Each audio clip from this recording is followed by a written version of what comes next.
Deməli, birinci hal V bərabərdir 0, yəni cisim hərəkət eləmir. Düşünək ki, üfüqi səthdə belə bir cismi qoymuşuq. Cismin kütləsi olduğundan onu aşağı doğru çəkən mg ağırlıq qüvvəsi var. Dayağın üzərində olduğundan yuxarı doğru yönələn bir dayağın reaksiya qüvvəsi var. Onu da biz n-lə işarə edirik. İndi bu cismi yerdən tərpətmək üçün onu müəyyən bir qüvvə təsir etməlidir. Aydın oldu mu? Yəni müəyyən bir dartı qüvvəsi olmalıdır ki, bu cisim yerindən tərpənsin. O qüvvədə necə olur uşaqlar? Baxın. Burada biz cismi dartırıq, amma cisim yerindən tərpənmir. Aydın oldu, sükunət halındadır. Bu zaman deyirik ki, dartı qüvvəsi nəyə bərabərdir? Sürtünmə qüvvəsinə bərabərdir. Yəni V sıfıra bərabərdir. Tutalım, ağır bir şkafdır. Hüseyn gəlir onu tərpətmək istəyir. Divandır və yaxud da çəkmək istəyir. Ağır bir divandır.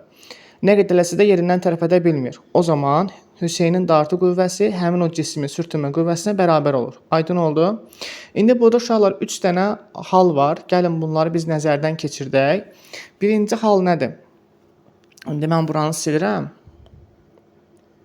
Birinci hal nədir? Gəlin A ilə işarə eləyək hələ birinci halımızı. Cisim üfüqi səthdə qoyulub, en kütləli bir cisimdir. Müəyyən bir F qüvvəsindən dartılır. Təbii ki, V sıfıra bərabərdir. Bu zaman bizdən sükunət sürtünmə qüvvəsinin qiymətini soruşa bilər testlərdə. Məsəl üçün, şərtdə qoyur ki, cisim sükunətdədir. Tutalım, F dartı qüvvəsi 40 Newton olarsa, bu zaman sükunət sürtünmə qüvvəsini təyin edin. Təbii ki, sükunət sürtünmə qüvvəsi ilə F-in özünə bərabər olacaq. Yəni 40 Newton vermiş olacaqsa. Ay müəllim, niyə? Çünki cisim yerindən tərpənmir, dartı sürtünməyə bərabər olur. İkinci halda necə görə bilərsiniz? Yəni də sizə cisimi sükunətdə verə bilər uşaqlar. Amma qüvvə müəyyən bir bucaq altında təyin oluna bilər. Yəni bu formada verilə bilər. Bu zaman müəllim, bəs biz nə edəcəyik? Bu zaman bizə maraqlı olan qüvvə cismə dartı qüvvəsidir. Aydın oldu. Çünki F sükunət sürtünmə qüvvəsi cisim yerindən tərpənmirdi. Yəni V sıfıra bərabərdir. Burada da V sıfıra bərabər. Aha, burada yazmışam. V sıfıra bərabər olduğundan uşaqlar, sükunət sürtünmə qüvvəsi yəni də F-in özünə bərabərdir. Amma F-in x oxu üzrə proyeksiyasına bərabərdir. Yəni siz burada qüvvə 2 dənə proyeksiya ayırırsınız, yuxarı və aşağı. Üfüqi proyeksiya fx-dir, bu birisi isə fy-dir. Burada da bir alfa bucağı var, yəni üfüqün alfa bucağı altına yönəlmiş bir qüvvədir. Bu zaman biz fx-i tapdığımız zaman bitişik bucağı kosinus alfaya vururuq. Yadınızda qalsın. Bitişik hansı trigonometrik funksiyaya vurulacaq? Kosinus alfaya. Bu elə bizə verəcək nəyi? Dartı qüvvəsinin özünü, yəni f dartıya bərabərdir. Və ən nəhayət diqqət etməli olduğunuz məqam, indi burada C variantında mən bunu çəkəcəm uşaqlar. Mail müstəvidir. Burada çox diqqətli olun. Çox diqqətli olun burada. Çünki buradan bayağı bir sual düşəndə uşaqlar biraz çaşırlar. Mail müstəvidə necə olur? Gəlin bunu buradan silim. İstəyirəm qəşəng bir yerdən çəkim. Məncə buradan biraz alınmayacaq. C. Mail müstəvini bir dənə səliqəli formatda çəkək burada. Göstərək. Aha, belə daha yaxşıdır düşünürəm.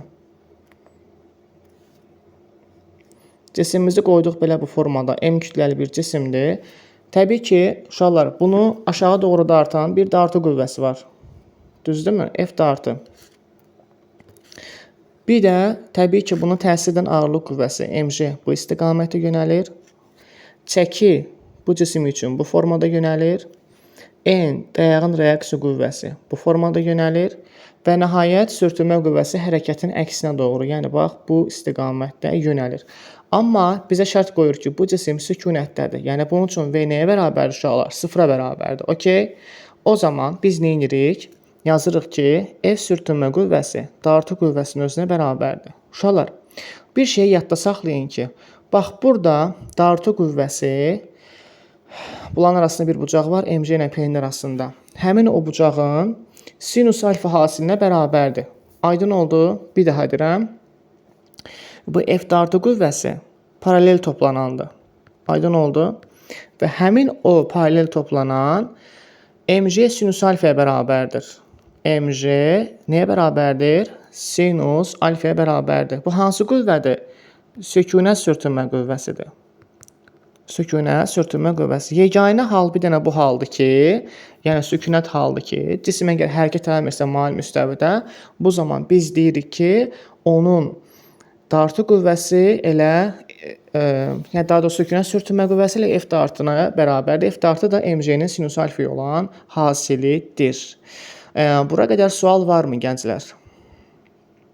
3 dənə halı bitirdik. Bura qədər sual varsa buyurun. Sual yoxdursa nümunə üzərindən davam edək. Tamam. İndi sizə belə bir sual. İmtahanlarda görə biləcəyiniz bir sual tiplərindən biri bax budur. Məsəl üçün bu 30 dərəcə olsun.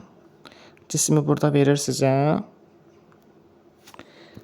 Biraz əyri çəkir. Üzürlü sayasız gərək. Aha. Bu olsun tutalım 45 dərəcə. Yəni kütləli, M kütləli bir cisimdir. Eyni bir cisimdən söhbət gedir uşaqlar. İndi bax bu 1, bu da 2. Siz burada müqayisə eləyin görüm hansında sökünə sürtünmə qüvvəsi böyükdür. Sökünə sürtünmə qüvvəsi 1, sökünə sürtünmə qüvvəsi 2. Müqayisə eləyin görüm uşaqlar. Sizcə birinci cisim də böyükdür, yoxsa ikinci cisim də böyükdür?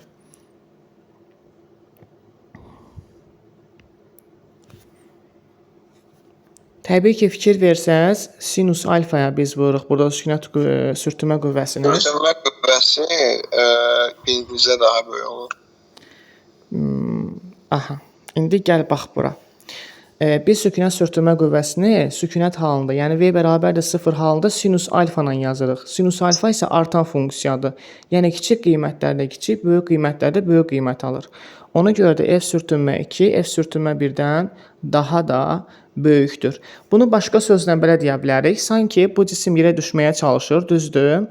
Onu yuxarıda tutub saxlamağa çalışan qüvvə hərəkətin əksinə yönələn qüvvədir bax. Yəni yuxarı doğru da artan qüvvə. Təbii ki, bucaq kiçildikcə o daha da az qüvvə sərf edir onu mailin müstəvi üzərində saxlamağa, amma daha da dikləşdikcə aydın oldu. Yəni məsəl üçün bu formaya gəlib belə olduqca sükunət sürtünmə qüvvəsinin dəyəri daha da artır. Aydın oldu? Çünki cisim daha tez yerə düşə bilər. Yəni o ehtimal var ona görə. Və yaxud da sinus alfadan gedə bilərsiniz. Sükunət halında sinus alfadır, bucaq böyük olanda böyük, kiçik olanda kiçik qiymətlər alır. Sən dediyin isə Rasim o sürüşmə sürtünmə qüvvəsidir. Uşaqlar, bu qədər sükunət sürtünmə qüvvəsindən sual var. Yəni düşə biləcək bütün şeyləri burada dedim. Tamam. Birinci hissə tamamlandı.